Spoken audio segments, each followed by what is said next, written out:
am excited to be here today with Professor Swells, the president of the World DBT Association. And I'm excited to talk about this because this is brand new information for me too. And so before we get into the World Summit, which is what we really want to talk about today, can you give, in case others have not looked at our previous video, which I will link in this, but give us just some information on the World DBT Association? Yeah, sure. So the World DBT Association is an organization that brings together practitioners, researchers, experts by experience, really across the globe, and it's really directed at really two things: connecting people who are DBT people wherever they may be, and that's particularly important in some regions of the world where there may be less access to connection and resources around how to, train, develop your practice and learn DBT. And then it's also about kind of holding the integrity and the spirit of DBT and the knowledge base of DBT, particularly as that changes and moves forward. Previously, when Marsha was still working, she was the person who held, what's happening in the research, how should that influence how we're doing training, and how should that influence treatment in practice. And we wanted to really hold those key aspects together. And so we have sort of expert committees who look at aspects of that. So both the research committee, we have a treatment integrity committee that looks at how to maintain the essence of DBT and how and if that should change as the research develops. We've got a committee that looks at training and implementation, producing guidance about how to do that well, and then another committee looking at dissemination. And those sort of expert committees bring together what's known from research and evidence, along with a lot of experience over many, many years. And we also have a series of what are called chapters who kind of deal with the connecting piece. So they cover large geographical regions and reach out to associations and DBT therapists in those regions and bring them together. Yeah. And the thing that really, when I first learned about World DBT, is the thing that I think is a really cool aspect of it is the cultural piece is at the table. The cultural representation is at the table in these regions. And so culturally, it's actually being represented versus it just being through a cultural lens. No, that's definitely true. And so on all of the expert committees, we have representatives from different regional chapters. So from the Asia Pacific chapter or from the Ibero-America chapter, so that we can really bring those different experiences, and also in the dissemination chapter, of course, where we can really bring those experiences of delivering DBT in very widely different cultural, socioeconomic contexts.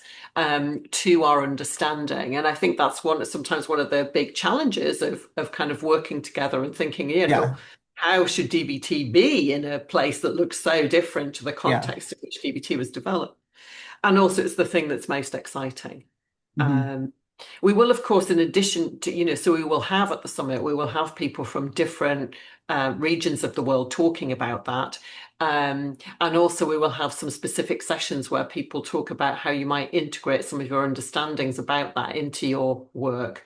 Because that's also the other thing, is that people from different cultures and heritage show up in our clinical spaces, regardless of where we are in the world. And so there's kind of those two aspects of it, I would say. We're not isolated to our own culture within our own region. No, exactly. Yeah. So that goes into what is the World Summit? That is going to be in October. Good question, Kim. Like, what is the World Summit? What is the World Summit, and how does it differ from other things? Because in your 30 plus years of being in DBT, there's nothing. I mean, this has I've never come across anything like this. I mean, it also wouldn't have been possible, I think, in the pre-COVID, because we didn't have access to this sort of it is crazy to think we feel like COVID never existed. Like, it's just like, no, I know we've always lived in. Life was things have totally changed. And so and I mean, I think it came out of a very practical thing is that the World DBT Association, because the way it's structured is that it has these chapters who are members, which themselves are also trying to do good work in their region. That actually the World DBT Association didn't have any money to do any of the work of disseminating and supporting that we might want it to do, especially in parts of the world which have very limited DBT infrastructure. I think that I kind of feel that's a strong mission to use those parts of the world which are maybe rich in DBT resource to try and support those parts of the world that are less rich. So we didn't have any money, and I kind of thought, well, how do academic associations and organizations go about raising money? And I thought, well, they do it by organizing events, basically. And because some of the chapters were organizing conferences, and I didn't want to do something in the World Summit that somehow would trespass on like what was happening in regional areas. I wanted to do something that was a bit different and also would bring the work of the World DBT Association to, a wider audience. And I think also I was really wanting to, address the challenge of making sure that we really could have global participation. And so I was just kind of wondering about this, and I sort of thought to myself, I don't know why, it just came to, I remember very particularly where it came to me. I remember where I was standing, and it was, like I was just kind of about to leave for work, was standing in my bedroom, heading out the door, and suddenly it kind of came to me.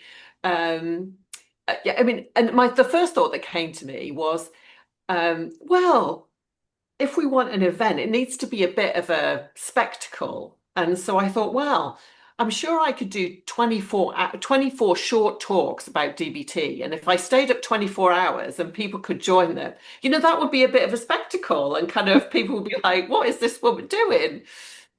But then I sort of quickly thought, well, and that kind of connected with ideas, I suppose. I'd also been thinking about, how do people raise money for a good cause? They often might have, certainly when I was growing up, they had telethons.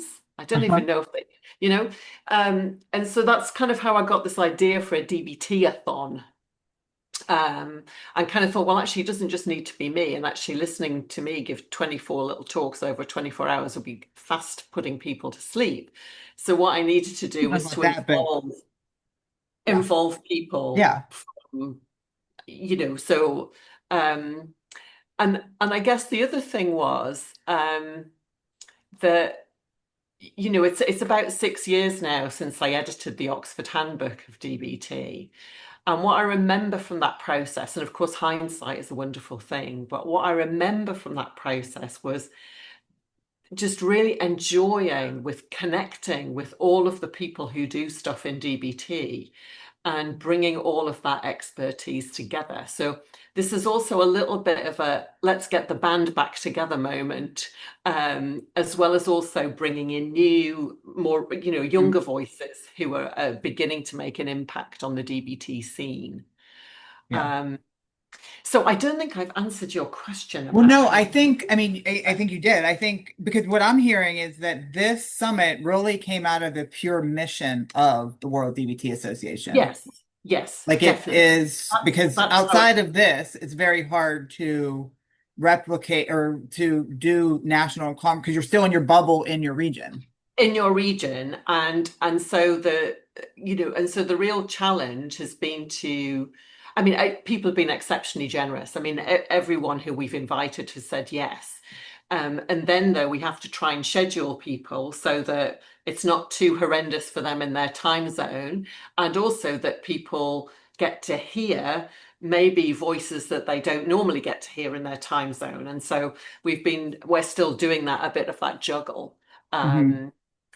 And in terms of content, we've got a range of different things. I mean, some of it might look a little, I suppose the thing that makes it not a conference, in a conference, people submit, their work, and Proposal to yeah, present. yeah, and the scientific committee reviews that, and Yeah. so we don't have any of that.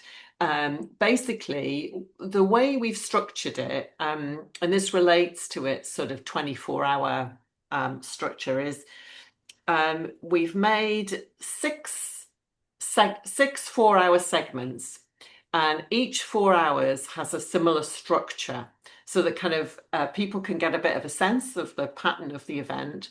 But it also means that if you're someone who's time poor, or in a country where you'd lose a lot of your basic wages by Yeah. attending an event like this, that you could maybe drop in for a short period of time, but then have access to the rest by video and catch up. So in a 4-hour segment, you get several things. We start with mindfulness, as you would expect. We'll then have, and not necessarily in this order, mindfulness definitely is first, but Mhm. then there's a range of different things. So we'll have someone who's really well known doing a deep dive into something that they are really expert in. So we can really kind of go deep with them, and also get a sense of how their own experience is connected with that topic. We'll have something from service users and families, something from their voice in a 4-hour segment. We'll have uh, um, an opportunity to hear, this will be quite brief, but about updates from the committees, about the work of the committees. There'll be 90-minute clinical workshops, and there'll be an array of, currently there's sort of 4 clinical workshops in each 6-hour segment. So overall, there's 24 different workshops covering a wide variety of topics. So these are not really, they're sort of, I've used to some people, this reference doesn't work for everyone if you've never been to Spain or a country that eats like this, but it's like DBT tapas. Yeah. Huh? You get lots of little lovely, beautiful, intensely flavored dishes, lots to choose from, but no great huge helpings, is what I'd say. And then also we'll have these networking spaces. So that there'll be a little sort of half an hour networking space, which will be hosted by maybe DBT associations from different parts of the globe. They'll tell you a little bit about what DBT is like where they are, and it'll also be a place to meet people and kind of eat and drink, because this is the thing, if you're doing a constant 24-hour event, you don't have standard breaks like you do at a conference, because of course everybody's in a different time zone.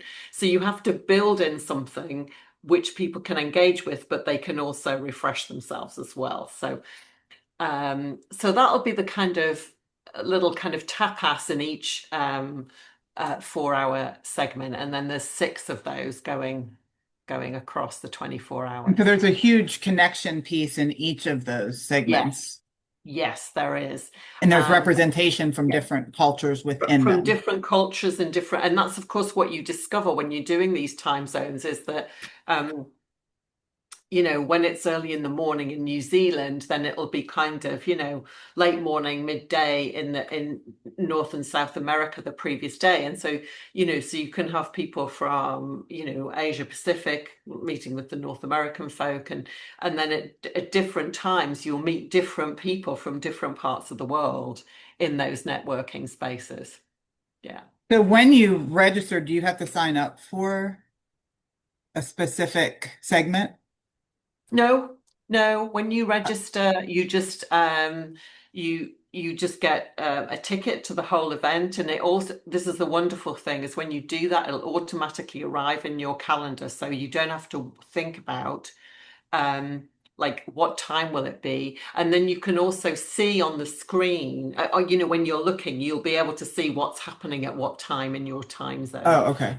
Yeah, So yeah. essentially someone could stay up for 24 hours and attend Oh, they could. the whole And some summit. people have already said they're going to. I mean, not just That's my themselves. goal. Yeah, myself and Alec Miller have kind of said we're going to give it a go, and we also know we're in different time zones that if absolutely we can't manage it, one of us will cover the other.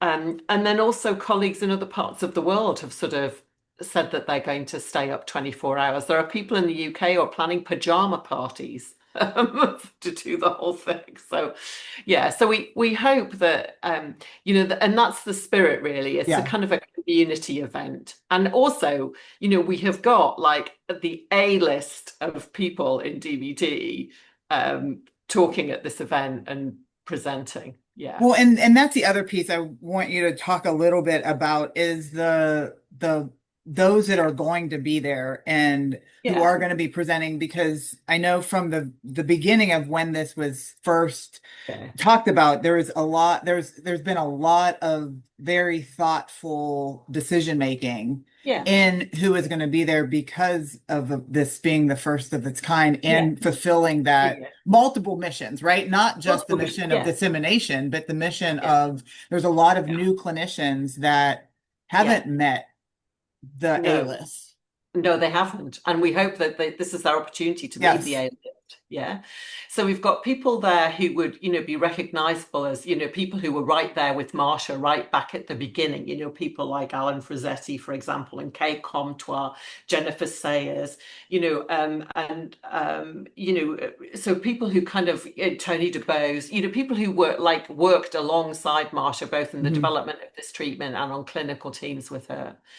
We've then got people who kind of were part of, which I would identify with the sort of the first generation of Europeans who kind of learned the treatment, so Martin Bohus, Wies van den Bosch, people who kind of then took it and expanded through Europe.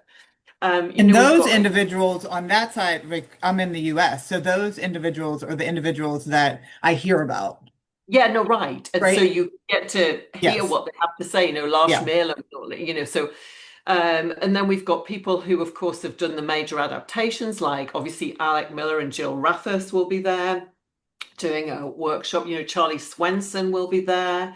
Melanie Harned, of course, and all of her work. So I think anyone that you would, and of course, who people think of as kind of the DBT luminaries varies a little bit in terms of where where you Exactly. trained and when you trained, and what generation of DBT you're Yeah. in, as it were. And so that was one of the other things I really wanted to do, which is there are lots of younger, newer researchers and people who are really going to take the future of the treatment on. And so this is also an opportunity for people more broadly to hear from those people and to what they are doing and to introduce them to the wider community. So now we still will be inviting more people as we go, but we've already got over 40 people signed up. And I think, anyone who has written a book on DBT is on our list, basically. Yeah. And Yeah. I'm just like thinking as you're talking of, and I going back to what you said earlier of, I'm located in the North America, in the US, but there are clients that come into my office from other cultures, Yeah. Yeah. No, right? And absolutely. so Yeah. I think Yes. that's the piece that is like you're hearing it firsthand Yeah. from how because the goal of the World DBT is to keep the integrity, right? And It so is you're to hearing keep the how is the integrity. integrity still Yes. there There. and the cultural And sensitivity. also the cultural sensitivity. And I think, there are many therapists around the world trying to do DBT in very different cultures to the one in which it was first developed. And, they can speak to those issues, so we're planning a session, for example, about working with families when you come from a more collectivist culture compared Mhm. to what we're perhaps more used to from the way of working with families in our sort of more individualistic cultures.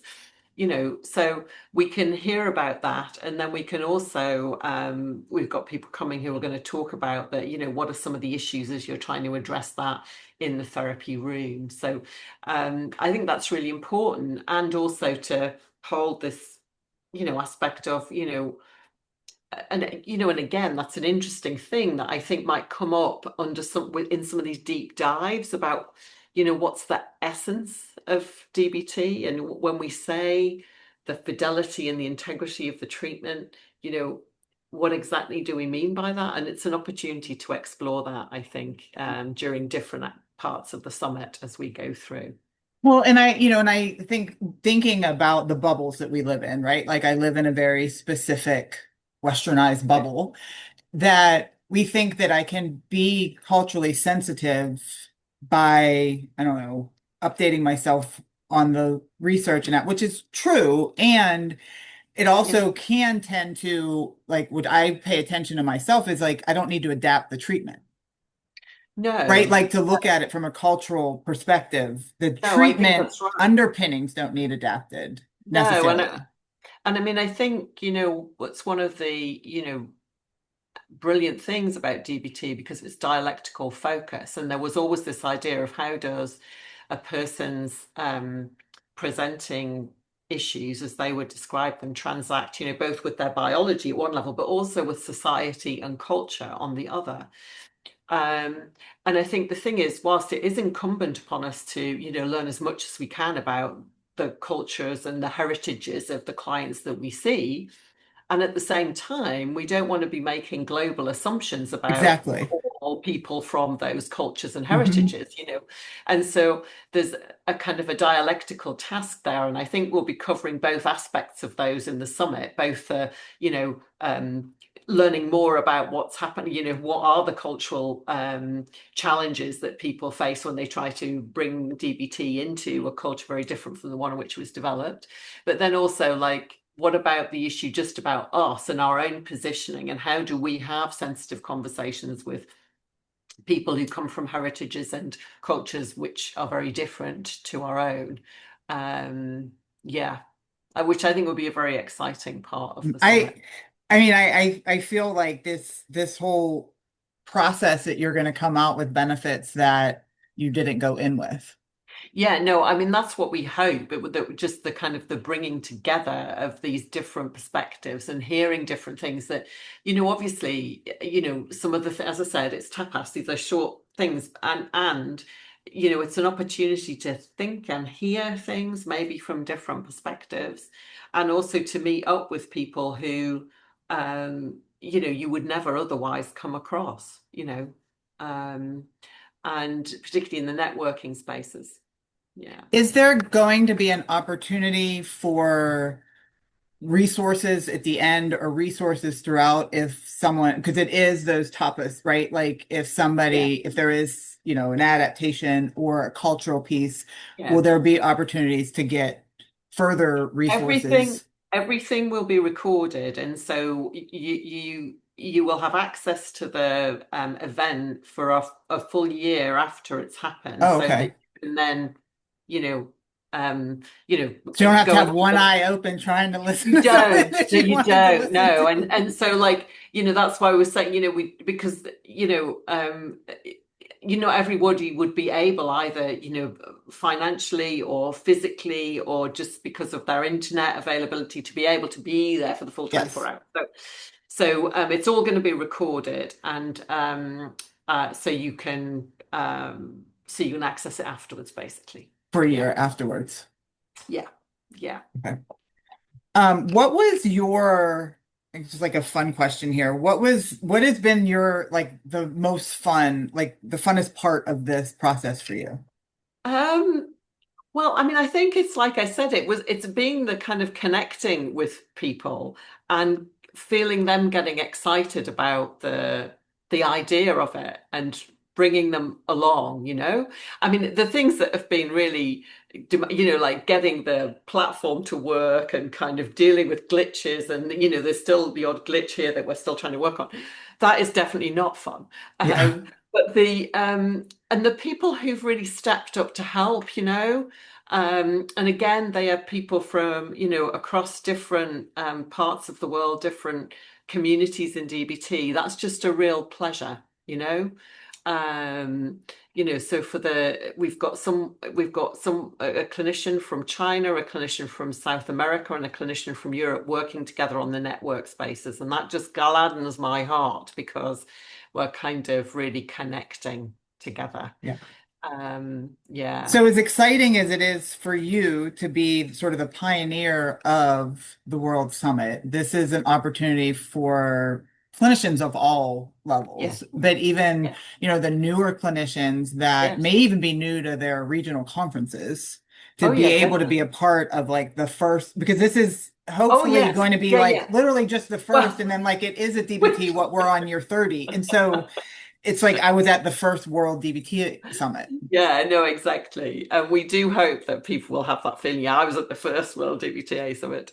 And yeah, so um, yeah, no, I do think that there is that kind of really strong sense of it being a world first. And I think also, you'll get to if you're new into DBT, this will really give you a kind of a sense of the content, the diversity, also a little bit of the history of the treatment, I think. Mhm. Um, we're going to be joined by Marsha's daughter at the start and at the end of the summit, and we can get a bit of a sense that certainly the people who are coming we can see. So it will really give you a good, I think, solid sort of set of I don't know, what would I say, a kind of a ground, not a grounding so much, but a real sense of seeing the field in its entirety, I think. Yes. Yeah. Yeah, I think, yes, that's very well put. It's seeing the field in its entirety, yeah, right? And yeah, recognizing the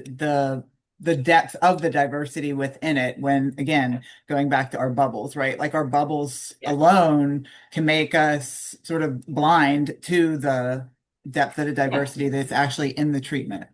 Yeah, no, I think that's true. And I think it can often be a little bit disconcerting, when you go to a different country or culture. And it doesn't necessarily have to be that different. I had the great privilege of being with the Dutch DBT Association at the end of last week. And, you're just aware that there are different experiences and different ways of doing certain things. And yet there's this, I just felt this strong sense of connection with this bunch of people who were doing this thing in a different way, in a different context. And I hope that that's the feeling that people will get. I mean, of course, this is an online event, and we know it wouldn't be the same if we could all meet in person. And what we know is if we were to do that, vast swathes of people just would never be able to access Yeah. it. And so Yeah. this seems like the best way.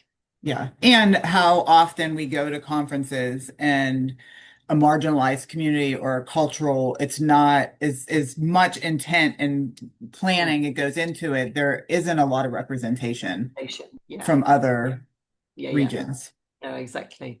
And there are some significant challenges, we're having to deal with issues, in terms of, access to the platform and trying to make sure that people in certain countries which might have real difficulties accessing Zoom to kind of set up structures to be able for them to do that, and there are things that you often don't appreciate when we are in a very privileged position where we can access these things relatively easily, I know we often complain and gripe about, technical glitches, but they are minor compared to some of the challenges that some people have to face in trying to get access to these things. So Hmm. Hmm. Well, yeah, and this is going to give firsthand to how much work is actually being done with DBT yeah, in areas that are trying to figure out how do we get access to Zoom, sure, right? Like, which isn't exactly. something that No, we have to worry about we- internet going out, but we don't have no, to but worry about having access. yes, yeah, no, Gives a exactly. whole new Of course, meaning. there will be some people, of course, the fact that we've done it online will have deprived some people of access. And I think that's why in some places they're doing these watch parties because there may be, people may be able to gather in a space where they could get access because there will be internet, even if they can't get it in their own home or wherever, they can get it if they are part of a bigger community. So, yeah, Yeah. Well, and that's an idea that we can put out there to people. Get a watch yeah, party. yeah, How have a watch fun would party. that be? Yeah, yeah, no, exactly, exactly. Yeah. Yeah, Yeah. yeah. So can you give just a few, I know you mentioned some of the speakers, just a few teasers on what some of the Yeah, yeah, topics will be, or some of the, yeah, yeah. So, well, we're gonna so we've got I'm going to be talking with Martin Bohus about wise mind. I think this is such a central concept in DBT, and Martin, in his treatment for PTSD, has really been developing some different, well, not different ways, but some ways of thinking about that and really kind of developing that. And so I think that will be really interesting. Um, we also know that DBT, of course, is fundamentally in many senses about exposure of various kinds. And so we're going to be talking to Melanie Harned about that and about, what are kind of some of the key things that we should be thinking about there. And then we've got members of our Treatment Integrity Committee. Shireen Rizvi, Kate Comtois, Janice Quo, Katie Causland doing workshops on key aspects of the treatment. So there's just some real, and then there'll be other people who will be talking about adaptations. Francesca Parapletchikova will talk about working with children. And we've got people we're going to be hearing about research as well. The kind of the research committee has developed has identified kind of 6 key areas that we're going to be receiving some like updates with real clinical application. So Ruben von der Linde will talk about trauma focused DBT. And we'll hear also about the Andy study, which is a big study that's happening across South America, implementing DBT.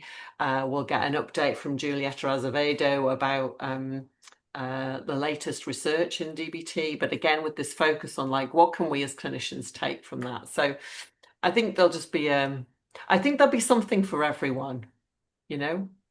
Yeah. and yes, if you want to have the update on DBT, like this is the This platform is for the it. update. This is Yeah. the update, Yeah. right? Like, This is the update, and we've also got some guidelines coming out on DBT implementation, which the training and implementation group have been working on, and so they'll be coming out at the summit.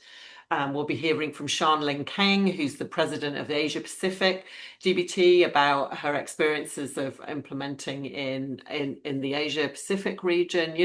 There'll be we'll be hearing from China about the extensive implementation of DBT skills classes in China. So there'll be all sorts of different things, and I mean, of course, people will be, will want to go to hear those things. Maybe, I think that's one thing that maybe we all have to just be mindful of. We might be drawn to those things which look familiar to us and where perhaps we know the people talking. And I think the summit is an invitation to actually think, okay, well, maybe I could lean into going somewhere that looks a bit, somewhat different. So of course we've got the mainstream that happens for a full 24 hours, and then 6 times in the across the 24-hour it opens out into a stream of parallel workshops and networking spaces. And so there are opportunities to be all together and then to spread out and maybe lean into things that might be a little different.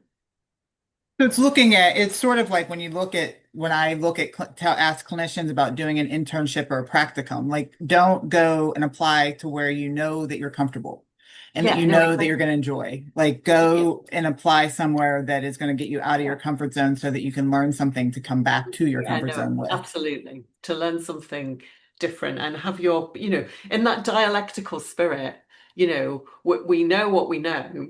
Hmm. Let's see if we can hear something that's maybe a different perspective, and then that stretches our thinking and understanding.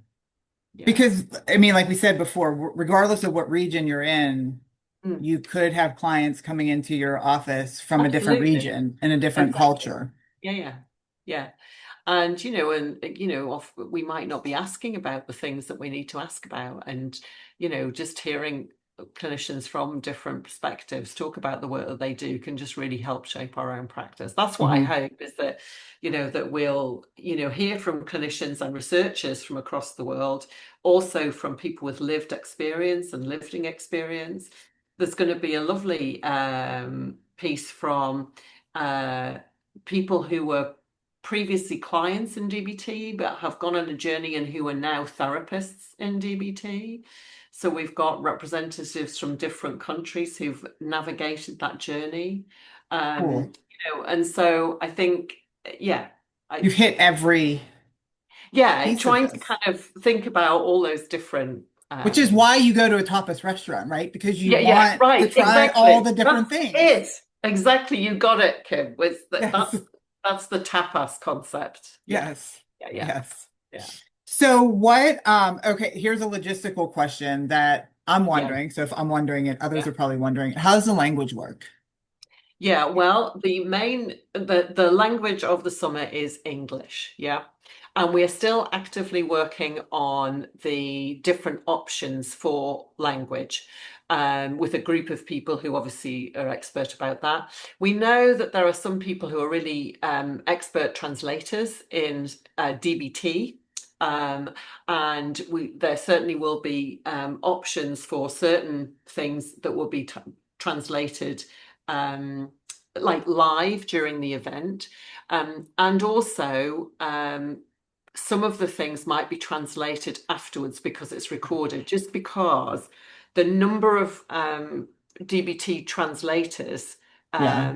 is small, and we don't want them to be exhausted and not be able to fully participate. So we're Hmm. just working on some of those logistical details. But even if there's not necessarily a translation at the live part, Yeah. there will be an Yes, there will be ability to some translate translations later. coming. Yes. Yeah, Okay. yeah, yeah, yeah, Okay. yeah. What are some final, I guess some final comments on this from your end?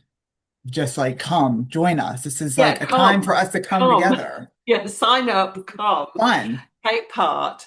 Um, Be a part of the inaugural be part World of Summit. it. Check out the website. You know that the link is there. Have a look at who's scheduled to speak. You'll be able to kind of see a bit more about the details I've talked about and have a look. And then pass the message on. Yeah. You know, that's the thing that's hard, is to make sure we reach all the people who might enjoy and benefit from it. So Yeah. if you could take what what's there and get it out to as many people as possible, that would be great. Yeah. Yeah. Because we'd love to see you. Yeah. And I just want to highlight that, you mentioned earlier how you're a nonprofit, so Yeah, nonprofits don't have yeah, money, right? Like yeah, that's just the reality. And the way that you all went about this to help the mission and not make it a fundraiser. Like to yeah, me, like you could have easily just done a fundraiser. It would have been yeah. No, a we lot could. easier. Like Yeah, you would have a yeah, lot no, of right. time left if you just made this Yeah, a fundraiser. So I think I just yeah, want to yeah, yeah. highlight that how much Yes. thought went into this Yeah. to No, it did. maintain this Yes. bigger Yeah. picture. Yes. And also I do want to give a shout out, because once we had the concept and we were able to talk about the concept, we were really successful in getting three sponsors. So we've had the Linehan Institute, the British Isles DBT training, and also Man Partners generously gave us some funding, which enabled us to be able to do things like book a platform and get some consultation around how to get it up and running and that sort of thing. So once we had a concept and we knew what we were going to do, we were able to get some backing. Yeah. So that means that we've been able to kind of yeah, hopefully make it accessible also from a Yeah. financial Yeah. point of view. And if you're being a nonprofit, if anyone is listening to this and wants to Yeah. support like the cultural dissemination of Yes. DBT, this Yeah, is yeah. the organization to Yes. put resources Yeah. into, because Yeah. this is what is going to give us the what Yeah. is going on in the Yeah. world. World. And we would, for example, like to be able to support, there are regional conferences coming up, and often people can't afford to go to them. So we'd like to be able to fund bursaries for people, and also, kind of opportunities for doing research. So I think investment in the mission will help us to be able to do those Yes. things, to particularly reach places where people don't have access to some of the resources that we might have in the global north. It's Yes. not exclusively in the global north, and also there's a lot we have to learn from the global south, So I'm not, and it's helpful to be able to think about how we can support people in low resource areas, wherever they happen to be. And this is what's going to keep DBT going, right? Yeah, right. Your own particular region isn't necessarily what is going to keep the growth of DBT and the fidelity of DBT. Like the world is what is going to keep DBT Yeah, going. yeah. And I think also kind of working and being connected together, Yes. Marsha Linehan, when she developed this treatment, she had no idea, I don't think, quite how far it would go, and the impact that it would have. And, there's nothing quite as moving as hearing. I mean, it's always moving when you hear about a person whose life has been transformed by Yeah. this treatment. And there's something very powerful when you hear about it from someone who's from a very long way away from where you are. And I think to be able to remain in community, given the transformative power of this treatment, is very important.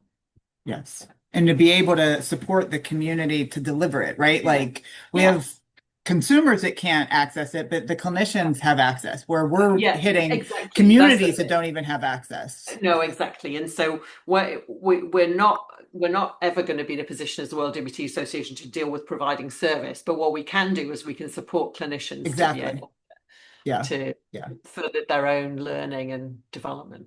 Yeah. Yeah. Well, I hope everybody can take on my challenge of trying the 24 Yeah. hours. Yeah, no, right.